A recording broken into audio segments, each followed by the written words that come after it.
Hello guys, तो कैसे हैं आप लोग। इन दिस वीडियो आज हम बात करने वाले हैं बोरुतो मांगा के बारे में। और बोरुतो मांगा का चैप्टर 12 आ चुका है। कुछ पूछा मैंने कुछ।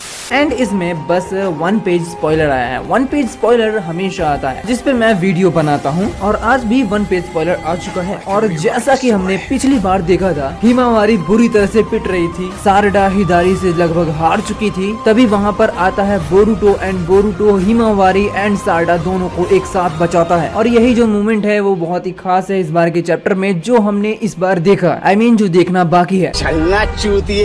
इवन इस बार हमें इस बात का जवाब मिल जाएगा कि हु इज द स्ट्रॉन्गर। और ऑफ कोर्स नाम यहाँ बोरुतो का ही आएगा, लेकिन सिचुएशन जो है जो इतनी टाइट करी गई है, जिसकी वजह से मुझे लगता नहीं है कि यहाँ सिर्फ बोरुतो चमकने वाला है। एक्चुअली हो सकता है ये सारा का सारा बिल्डअप कावाकी के लिए भी किया गया हो, बिकॉज अभी तक कावाकी नहीं आया है इस फाइट के अंदर। इस बार वो बेहोश नहीं है, वो खुद आ रहा है। बट ये चौदुमल कब तक आएगा, प्रॉब्लम ये है। तुम जैसे मादर चौदह को अगर मार के जेल जाना पड़ा 14 साल मंजूर है।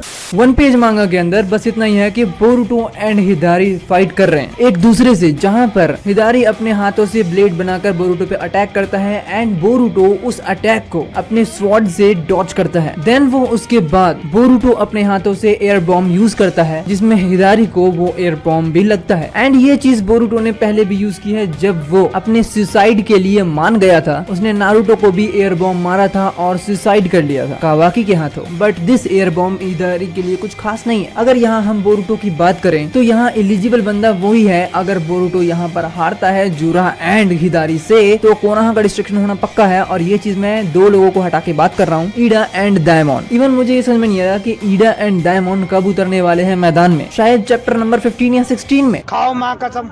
ये चीज मैं इसलिए बोल रहा हूँ क्योंकि जहाँ तक मुझे लगता है इकिमोतो को कुछ ज्यादा मेहनत करनी चाहिए और इस मांगा को वीकली मांगा कर देना चाहिए। क्योंकि अगर इकिमोतो इस मांगा को मंथली मांगा रखता है तो भाई सदियां बीत जाएंगी और ये मांगा खत्म नहीं होने वाली। अगर वो उतनी ही डिटेल रखेगा जितनी डिटेल किशिमोटो सेंसे ने रखा था, तब की बात कर रहा हूँ मैं। क्योंकि भले ये मांगा महीने में एक बार आती है, लेकिन उसकी डिटेल कुछ खास नहीं होती है। अगर आप मंथली मांगा की बात कर रहे हो तो ड्रैगन बॉल की मांगा भी आती है, उसकी और इसकी कंपैरिजन बहुत अलग अलग है भाई। भले वो अभी नंबर 1 पे नहीं है, उसकी स्टोरी बिल्ड हो रही है, फिर भी अगर बाकी के 3 चैप्टर उठा के देख लो, इसके कंपैरिजन में आर्ट बहुत अच्छा है उसका। वीकली मांगा में वन पीस देख लो, वन पीस में जो डिटेल्स हैं साले वो फिल नहीं कर पाते, इतनी डिटेल होती है उसके अंदर। माय हीरो एकेडमिया के मांगा भी आती है, वो मांगा अलग ही लेवल पे है आर्ट के मामले में। बट इनका महीना भर लग जाता है, लेकिन मांगा में जरा सी भी डिटेल नहीं होती है। बस इतना ही होता है, फाइट चल रही है, फाइट चल रही है, फाइट चल रही है। अभी तक मांगा पीक पे इसलिए है क्योंकि बोरुतो बड़ा हुआ है, कुछ नई नई चीजें देखने को मिल रही है। लेकिन जिस दिन लोग इस चीज से बोर हो गए तो उस दिन मांगा दोबारा डाउन चली जाएगी, क्योंकि तुम्हारी मांगा के अंदर डिटेल्स नहीं है। तुम्हारे मांगा लिखने की आर्ट बहुत बेकार लग रही है। अगर पीछे का बैकग्राउंड देखा जाए तो पूरा पूरा खाली लगता है, और है भी, खाली लगता भी नहीं है। अगर हम नारुतो मांगा की बात करें तो वो भी 1 हफ्ते में बनती थी, और उस मांगा की आर्ट भी बहुत अच्छी थी, और उसमें भी बहुत ही अच्छी डिटेल मिलती थी। लेकिन इकिमोतो सेंसे ने कमाल कर रखा है कि महीने भर के अंदर भी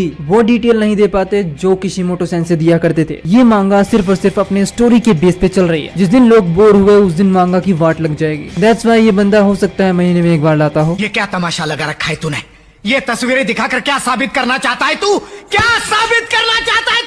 छोड़ो, बाकी बातें हमारी कोई सुनने वाला नहीं है। दूसरा, यहाँ पर जो बोरुतो एंड हिदारी की जो फाइट हो रही है, इसके अंदर बोरुतो कितनों को बचाएगा। बिकॉज अगर एक बार जुरा आ गया ट्रांसपोर्ट करके हिदारी के अंदर से, तो भाई बोरुतो के ऊपर तो दिक्कत ही दिक्कत है, क्योंकि 2 लोगों को एक साथ संभालना बोरुतो के बस की बात नहीं होगी। इवन वो दोनों बहुत ज्यादा पावरफुल हो, उसके बाद यहाँ या तो 2 काम होंगे। पहला, मोमोशिकी आएगा बोरुतो के अंदर, लेकिन ये रिस्क लेना अभी के लिए ठीक नहीं है। या फिर ठीक ही होगा, क्या पता, क्योंकि अपीयरेंस कभी न कभी तो होगा मोमोशिकी का। या फिर डायमंड एंड ईडा आएंगे। डायमंड एंड ईडा, इन्हीं दोनों से कोई उम्मीद है अब बोरुतो के बाद। बट ये लोग बहुत ज्यादा मतलबी लोग हैं, इनका बस यही कहना है अपना काम बनता और भाड़ में जाए कोनोहा, बस इतना ही लोगो है इन लोगों का। वेल, इस मांगा में क्या होगा ये प्रेडिक्शन करना अभी बहुत ज्यादा मुश्किल है, क्योंकि मैं भी इस बार का चैप्टर फाइट से बड़ा होगा, जहाँ बोरुतो कोनोहा विलेज को हिदारी एंड जुरा से बचाएगा। अगर मैं स्टोरी टेलिंग की बात करूँ तो हाँ, स्टोरी टेलिंग के अंदर इकिमोतो बहुत ही अच्छा है। बट फिर भी इकिमोतो जो अपने मांगा को खाली खाली रखता है। इसके वजह से एनिमेशन पे भी फर्क पड़ता है, क्योंकि ये जाहिर सी बात है कि जब आपके पास मांगा के अंदर ही कोई बैकग्राउंड नहीं है तो आप क्या करोगे, या तो पिछला कॉपी करोगे या खुद से बनाओगे। और तुमने कई बार ये नोटिस किया होगा बोरुटो मांगा की एनिमेशन के अंदर कि कई बार बैकग्राउंड कॉपी ही लगते हैं, पिछली बार के एपिसोड से इस बार में। इवन जब स्पॉइलर आते हैं तो कमेंट सेक्शन में भी यही लिखा होता है कि भाई इकिमोतो भले स्टोरी अच्छी लिख रहा हो लेकिन बट इसका आर्ट बहुत ही ज्यादा बेकार है, और यही मुझे हमेशा सुनने को मिलता है। दैट्स व्हाई मैंने आज इस चीज को लपेट दिया।